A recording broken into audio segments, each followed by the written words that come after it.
Alright, let's talk about the good. The good is the motor and the transmission and the drivetrain only have 91,000 miles. Bad news is this thing's got some rust on it. It's got rust mainly on the body.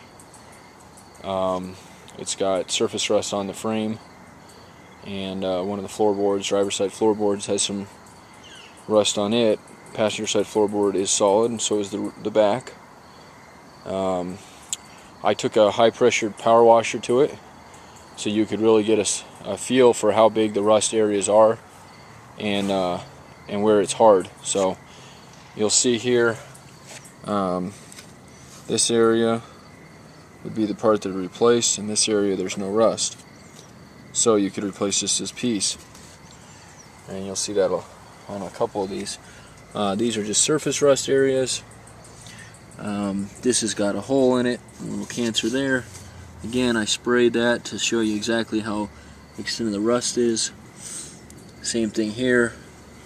Paint and metal is good up to here. This area is in. With the mileage on this Jeep only being 91,000, I can tell you the story behind it. It sat outside, got very little use, and thus the reason it's rusty. Hood has a crease down it, which is fairly common.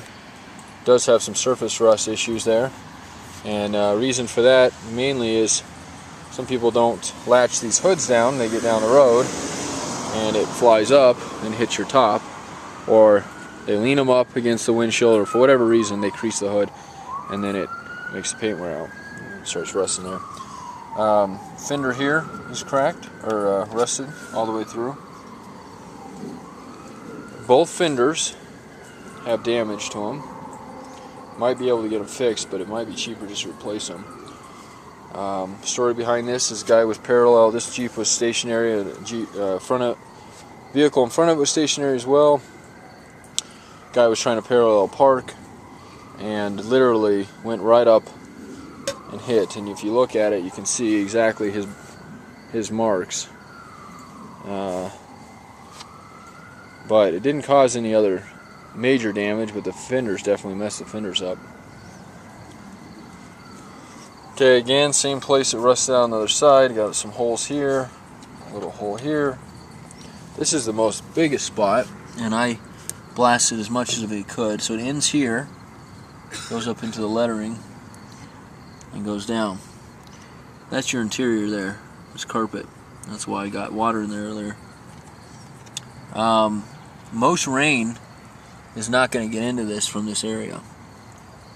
Some of it would if you get a downpour, but it's going to keep the inside dry. You could drive it like it is, which really depends on what you're trying to use it for. Again, there's a little rust here. Rear corner panels rusted through here. This is all surface rust, but I would suggest replacing, if you're going to do it all, doing the whole. It's got a rust here. There's your fuel. And then this corner is rusted out, which is fairly common to see. But I usually don't list Jeeps that have rust. The main reason I listed this one is because of the rest of the body, or I shouldn't say the body, the rest of the Jeep is in very good condition as far as the drivetrain goes. It drives well, and low mileage. You can't beat the mileage on this thing. 4.0 fuel injected. It's going to run forever. And from afar, if you look at my exterior shots, this is actually not a bad looking Jeep. It's hard to see all the spots that are bad on it, but it does have several. So